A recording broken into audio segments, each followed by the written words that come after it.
আজকের বানিয়ে দেখাবো সুজির কেক। সুজির কেক তো আপনারা অনেক রকমভাবে খেয়েছেন, তো একবার এভাবে বানিয়ে খেয়ে দেখতে পারেন, ডিম ছাড়া সুজির কেক। খেতে এতটাই দুর্দান্ত হয়েছিল, আপনারা না একবার বানিয়ে খেলে বিশ্বাসই হবে না। দেখেই বুঝতেই পারছেন কতটা সুন্দর, একটু অন্য রকমের মানে কেকের রেসিপি এটা।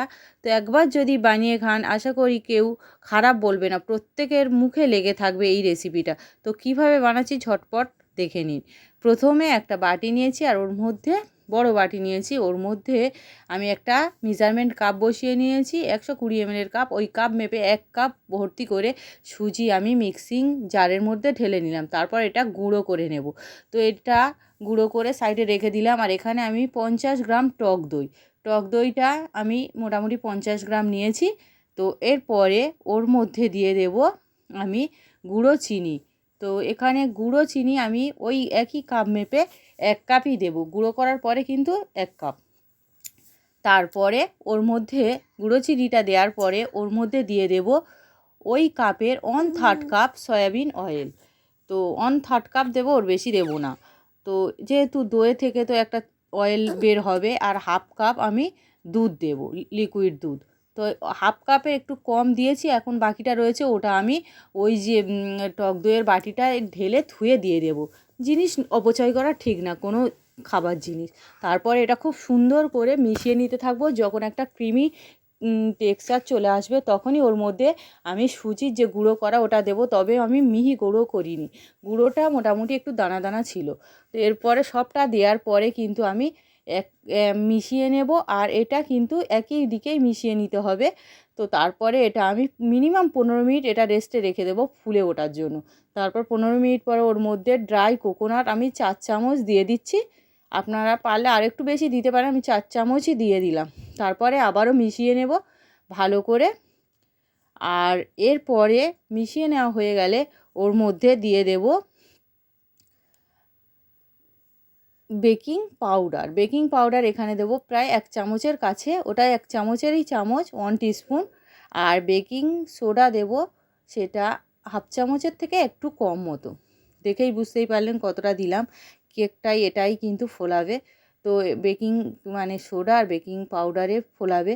তো এরপরে ক্লকওয়াইজ মানে একই দিকেই আমি মিশিয়ে নিতে থাকবো।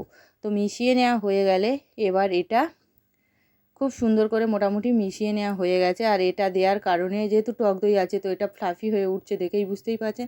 তো এটা সাইডে সরিয়ে রাখলাম। এবার কেক মোল্ডটা রেডি করব। তার জন্য কেক মোল্ডে একটু সাদা তেল আর একটা এমনি কাগজ কেটে নিয়েছি তলায় দেওয়ার জন্য। তো ভালো করে লাগিয়ে নিলাম। তারপরে কাগজটা ওর মধ্যে সেট করে বসিয়ে দিলাম। এরপরে দেখুন উপরটায় কতটা বাবলস ক্রিয়েট হয়েছে। এবার ভালো করে আবারও মিশিয়ে নেব। তারপরে আমি উপর থেকে এটা ঢেলে দেব। তো আমার ব্যাটারের ঘনত্বটা আপনারা দেখেই বুঝতেই পারছেন, একটু মনে হচ্ছে পাতলা মতো।